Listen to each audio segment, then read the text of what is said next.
Welcome to Meet the Maestro. I'm your host, Philip Simmons, and joining us today is Greg Wojcik, band director at Glenbrook South High School. How are you, Phil? Good. Nice to meet you. Nice to meet you. We've met before because you do one of the orchestras That's in the right. area. So we did meet once I think, before. So, Well, you've been here at Glenbrook South for 23 years. 23 years, yes. That is a remarkable period of time with great accomplishments. Well, thank you. How have you done it for 23 years here? As a very supportive school. The school supports the arts, it supports music. If you've talked to Mr. Meyer and everybody else in the department, it's phenomenal the way they support us. If you look around, we're in our new facilities. The school board, along with Mrs. Pam Tacona, she's one of our assistant principals here, has worked very hard to help us get this new facility, which is I'm sure it cost $1 million because everything does nowadays, but along with that we have a lot of supportive parents, administration, and then the kids. The kids want to do it, so that's what's important. And thank you very much for joining us at the end of the school year. I know this is a really busy time. Well, Could you tell our audience a little bit about what you've been up to the last few weeks? Okay, the last few weeks we've been pretty much buried. We started off on Wednesday, I think it was the 14th, with our regular concert. After the concert, the next day was our band banquet. So we had our parents ran it, Mrs. Shore, who's one of our big supporters here. She was the mom that ran the banquet, and we had over, I think, just about 300 people at a banquet, an awards banquet for the kids on that Thursday. Wow. On Friday, we hosted a contest here for, I believe it was Heritage Festival. Mm-hmm. And we performed in that contest, and then we hosted it afterward. At night, we went to the Lion King. The following day, we went to Great America. And then personally, I was at the Lombard Lilac Fest the next day. And then the following Tuesday, we had our jazz night. So this is the end of the year at Glenbrook. Everything is piled together. They had an orchestra concert on the next Thursday. And so it just goes on and on here. Keeps going, huh? Keeps going. Keeps going. Could you tell our viewers a little bit about the band program? I know there are many different ensembles. Could you tell a little bit about each one and what Sure. they do? This is an educational institution, so we have all levels of music, from the beginning level for kids that are just starting off, all the way to our symphonic winds and our concert orchestra. So it covers the gambit. We do that in jazz. We have a jazz ensemble. We have a jazz lab band, which is generally freshmen and sophomore. The ensembles are juniors and seniors. Mm-hmm. Then we have a combo, and those are kids that just like to get together and play, and they go out in the community and do a lot of different things. Then we have our beginning band. Those are for kids that are just starting out. We have a concert band for kids that really don't want to be in the marching band. They don't want to put in that time. We have a freshman group that meets during lunchtime. And then we have our symphonic band, and our symphonic winds. We combine that, and that forms our marching band. Mm-hmm. And you just did the parade, the Memorial Day parade, And we just right? did the Memorial Day parade. One of the most important things we need to do here, and it's my philosophy, is support our community. Mm-hmm. We're out whenever we possibly can do an event for the community. We like to do that. So our year generally starts off, it starts off with the July 4th. We bring our freshmen in and they march in the July 4th parade. And that's their first performance. So that's good. It's a community group performance, and that's exciting. We do our homecoming parades. Our trumpeters go out for Veterans Day and support our American Legion in the community. We do our Memorial Day parades. And along with that, the Glenview Community Band had a concert, and we performed at that concert also. So we try to support as much as we can.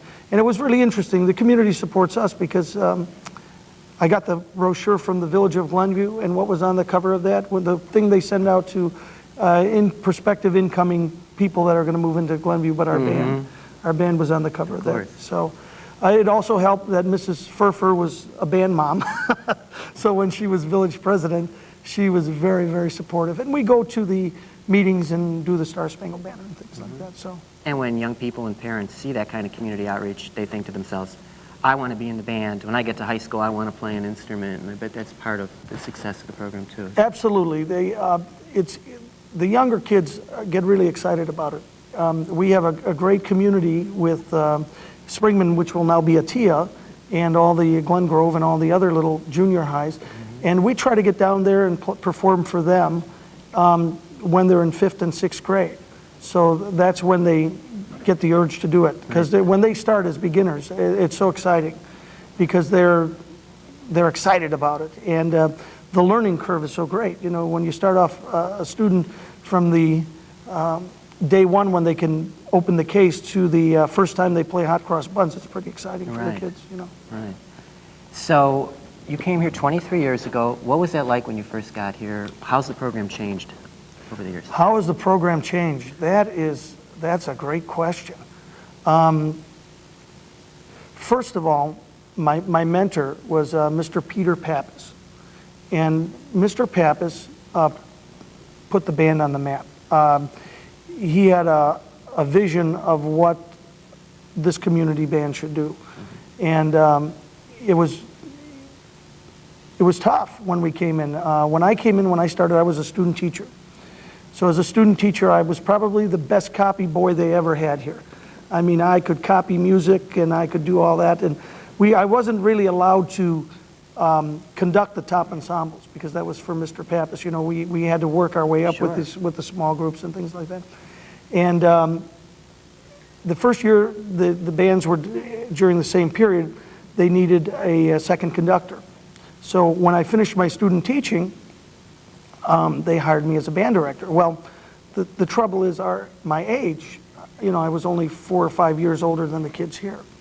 So it was a little bit interesting going from the student teacher who could be, you know, good guy to the guy who had to be giving out the grades. It's a different change, you know. So it's and the school has a tradition going back, you know, to Mr. Harvey. Clay Harvey wrote our school song, and he was I know him as a trombonist. He was a jazz trombonist who was here, and then Mr. Pappas came after that, and then myself. So I think I'm the third.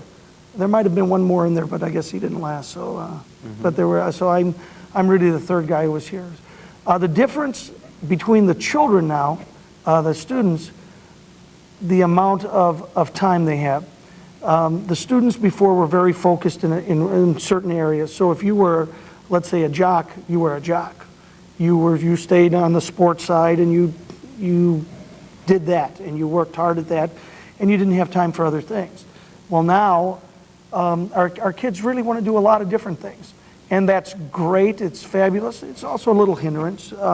We had 68 students out of our 173 that were in athletics during marching season, during the first half of the year, and it's like that throughout the year. What it does is it forces them to be very organized, because the marching band, the symphonic band, all that stuff going on, along with the sport, they're practicing every day after school. We have night rehearsals, getting their grades and doing everything else. It's really hard to balance everything, but they do. So they are an amazing bunch of kids that can do all that stuff. But that's the main difference that I see, is that the kids basically are doing more than they did in the past. They're really doing more. And isn't it also that we were speaking with Carl Meyer a few months ago, that it's cool to be in music at Glenbrook South, isn't it? It's like a jock. It's yeah, we're called bandies. We're called bandies, and we travel a lot. So we basically have our own niche. The band performs well, so when we go out, it's never an embarrassing thing for a student to be in front of their peers when you're in an organization that performs well. The district orchestra, they perform at our holiday assembly. When they perform, everybody is listening. It's really cool because the whole student body is entirely quiet. When the symphonic winds perform, the marching band, the same thing. It's some kids are saying, "Boy, I wish I could do that." And so there's a mutual respect. Now, we support our athletic program immensely too. When we're out for the football games, the basketball games, the pep rallies, all that other stuff, as well as our our volleyball team's going to be in the state champions, we hope, this coming up this week. So that's going to be at Hoffman Estates, and we'll go down and support them. You know, so that's just exciting. When the girls went off for, I think it was soccer at the beginning of the year downstate, we shipped them off with a band out there, and so we support them, and they support us, and it works very well. Works very well. Greg, I know you have a great love of music, and we were speaking the other day. You mentioned the role that your father played in your musical life. Yeah, well, my dad was an interesting guy. He, as a matter of fact, he just passed away. He passed away in February, and but he was just an amazing guy. From the standpoint, he started off at Lane Tech in the city, and I went to Lane Tech. We all my brothers, we had to go to Lane Tech. We had no choice. We're going to Lane Tech, so we all were involved in music. My dad started off playing bassoon. Bassoon wasn't the most popular instrument in the world in the 1920s. It was a nice instrument, but if you were interested in jazz and playing in big bands, it didn't fit the genre. So he learned to play tenor sax. So he played tenor sax through high school, and he was drafted. He was drafted rather late in life. He was 27. He was at IIT finishing up his degree, got drafted, and was shipped overseas.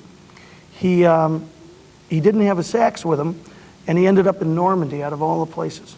So he ended up at Normandy. They went through that whole invasion thing. He participated in that. He was a CB, and then they shipped him to the Philippines. When he got to the Philippines, they asked if anybody played any instruments, and he said, yeah, I do. I play sax.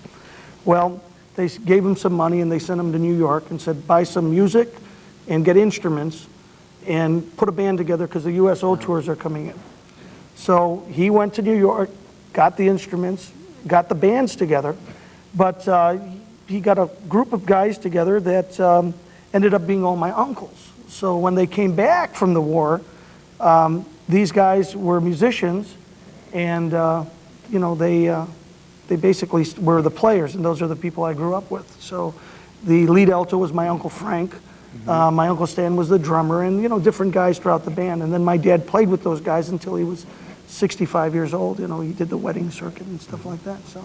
And you were a trombonist. Did you ever have an opportunity to sit in with them? Oh yeah, we have the pictures. Yeah, we were doing "Peg of My Heart," da da da da. You know, it's like he loved that stuff.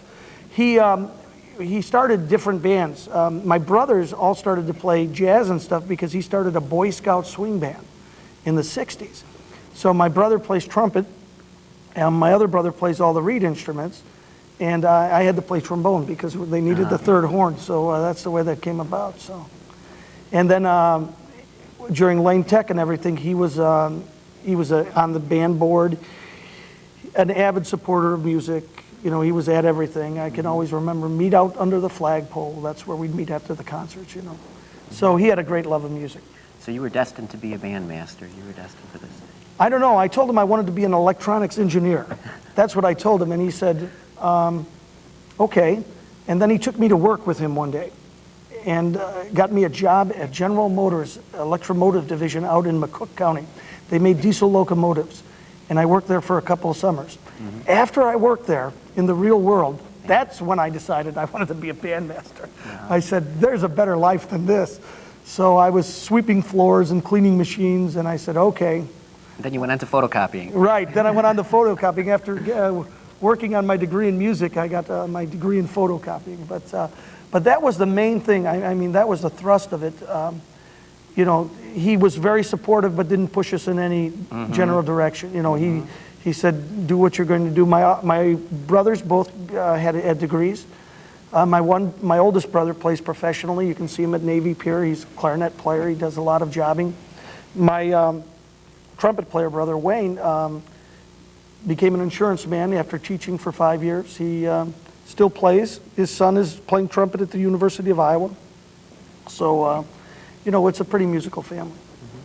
And you went on to Northeastern Illinois University, a fine school. Yes. For music education, huh? Right. Well, I was drawn into that. Dr. Ed Gangwer was a mentor there, but my brothers both went before me. So while they were there, when I was a freshman in high school, I would go and play in their summer band.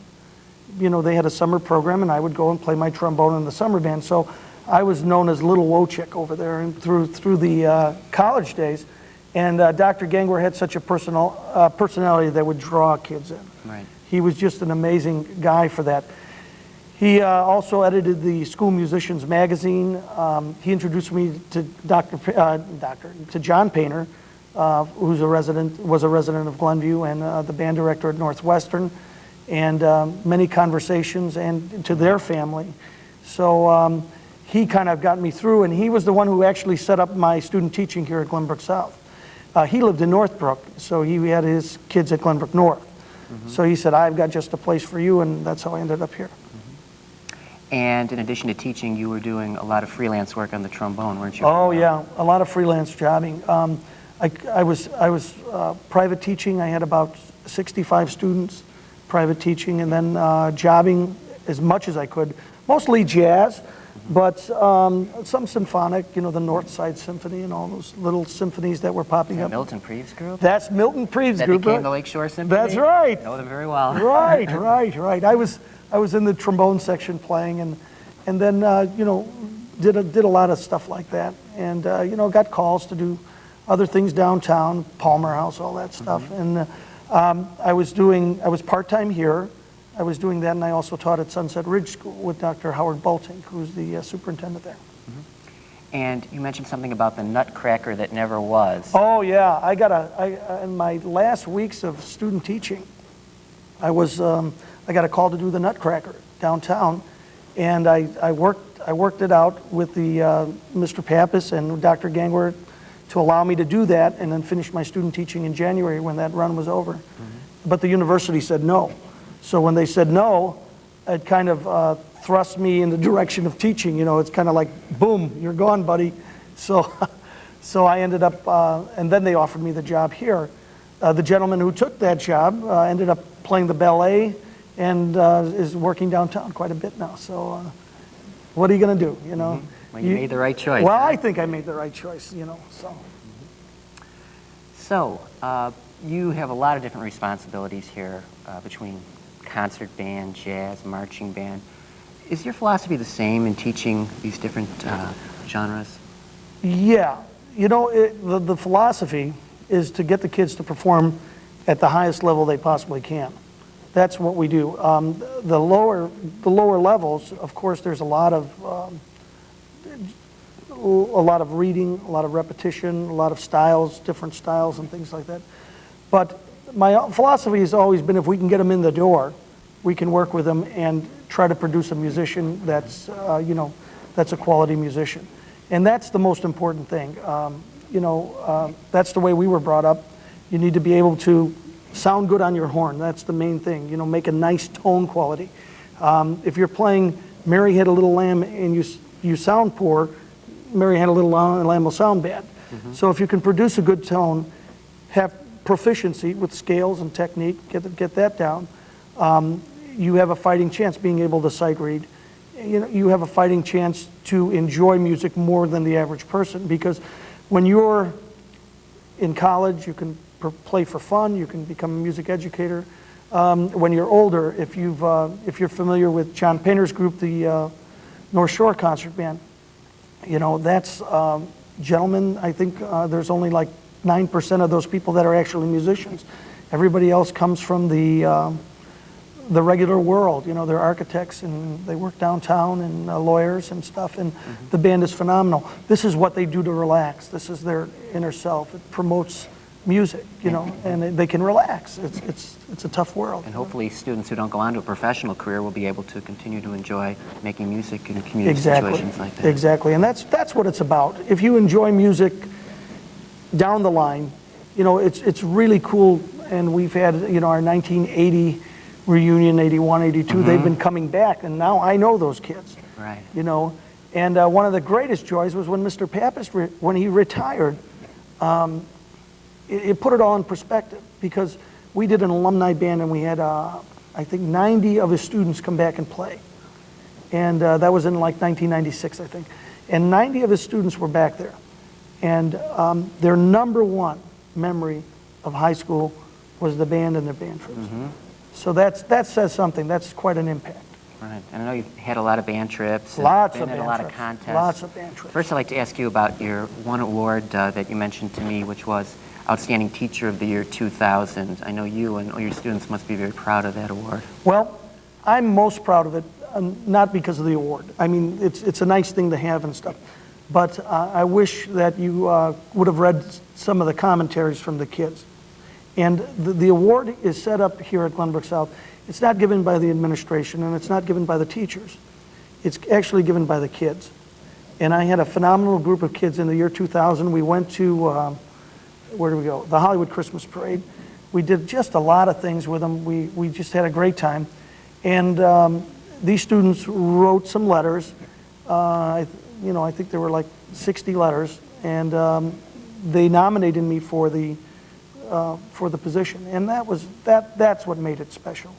You know, one of the girls who was our drum major, Kara Huffman, is now the drum major of the University of Illinois Fighting Illini. So, you know, she comes back and we see them all the time, and but those are the things that make it special. It wasn't the fact that I got it; it was the letters that the kids wrote and how they feel about you, and I guess the appreciation of what you're working for, you know, that's kind of cool.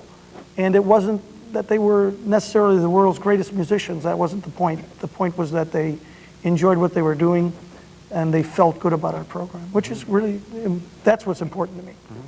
And as we're speaking here in the beautiful new rehearsal space that you have and all of your awards and trophies, could you tell our viewers some of the awards that the band has received over the years? Oh yeah, we've been everywhere from the Rose Bowl, the Orange Bowl, Cotton Bowl, Macy's Thanksgiving Day Parade, the Fiesta Bowl, Nashville contest, Minnesota contest.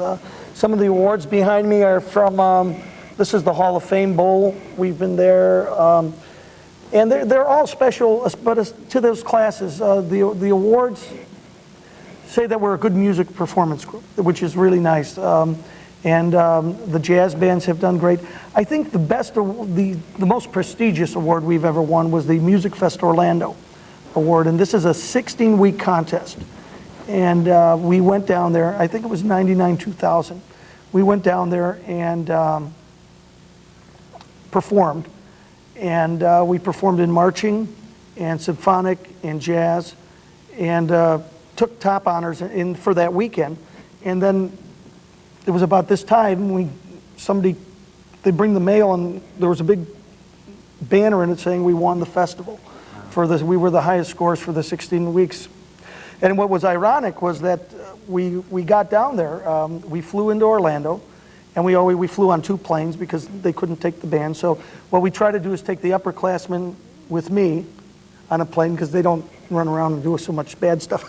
Hopefully. And then I always put the assistant with the younger kids, you know, with the freshmen and sophomores and stuff like that. So we were on 2 different planes. Our plane takes off at 9 o'clock in the morning. We're at our hotel at 1 o'clock, basking in the sun in beautiful Orlando. And the other plane took off, and as it was about to take off, you heard clank, clank, clank, and they stopped the takeoff. So the plane went back around. Well, after 2 more tries, they decided to get a new plane, which is a good thing. And but we were performing in that contest at 6 o'clock. At 6 o'clock that night. Now, there's no half of the band. We have one half of the band. So I had the seniors and juniors with me. They said, Mr. Wojcik, we'll do it ourselves. So we went out at 3 o'clock and we were practicing. So we had like, I think it was 75 kids lined up, and we were all ready to go. Well, we drove down. It was at Universal Studios. So we get in the parking lot. We're about to go on. And as we're just about to go on, our band buses pull up, and the kids were changing on the band bus. They were running through the airport with their uniforms, and they got there just as we were about to go on. I mean, like the guy said, go, and our kids popped in the line, and they went through, and then they won the 16-week festival. It was just amazing. You know, it was like a commercial for the airlines, the Hertz car. Kids running through the airport. Did they find out what the clanging was? Was it a percussion mallet loose? Yeah, I don't know. I think it was the engine, which is probably a bad thing. Not good. So, no. And you mentioned that you've done the Macy's Parade too? Macy's Parade, that was a lot of fun. Macy's Parade was, that was our first experience with the band in New York, and that was in the 1980s, so it was early. And we decided to save money for the buses, we would take the L train to the Statue of Liberty with 175 people. That probably wasn't such a good idea. So we took the L train, and we got off and we saw the Statue of Liberty, but one of our students decided they wanted to leave their name. You know how the graffiti is in New York? Only our student was sitting next to a transit police officer as he's writing his name. So that was a little scary. And then that was we were getting ready to step off for that parade, and we were right behind the giant balloon of Mickey Mouse. Okay, so Mickey Mouse was up there. They took Mickey and they brought him out. There was a big field over here. They bring Mickey around, and there was a flagpole hanging out of the building, and Mickey got poked in the eye. When Mickey got poked in the eye, he deflated. So now his face was like this. It was drooping like this. Well, they wanted Mickey to go. Well, the Disney people said, Mickey is not going to be seen in public with a droopy eye. It looked like he was out all night. It was terrible. So they decided that we should go, finally. So we were standing there like for 5 minutes because we were the band directly behind Mickey Mouse. So they said to go, but now there's a gap in the parade. So the gap in the parade is 2 blocks. And if you've ever done anything like this, the producers, which can be tough people, you know, they come up to you and they say, hurry, move faster, go, go, go.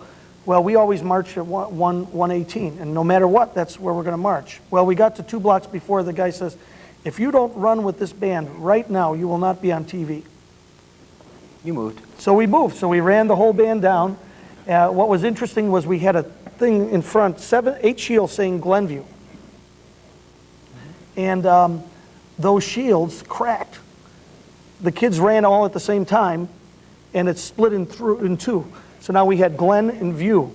So the kids joined arms like that, and then they marched through, and it was really, really a great experience. But they ran for 2 blocks before they played, and nobody knew that. You know, they thought they were excited being on TV because they're all going, well, they just ran for 2 blocks, you know.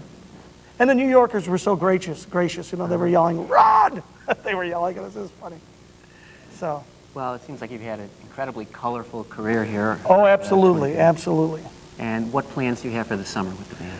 Well, our summer band, the 4th of July, so we do the 4th of July parade, so you'll see us out there. We really like to support the community. And then we'll rehearse weekly during the summer, getting ready for our marching season, which steps off. Our first football game is, I think, the 29th of August. So we have 2 days of school, and then we're playing. So, and we do 3 contests during the marching season, and then a few football games. Homecoming parade, that kind of stuff. So that's exciting. But next year we're going to the Gator Bowl. This is very exciting. So we're going to be in Disney. Over Christmas we'll leave on the 26th, go to Disney for 3 or 4 days, and then from Disney go to Jacksonville, Florida, perform in the Gator Bowl parade, and then be on the football field for the Gator Bowl. So that's pretty cool. Sounds very exciting.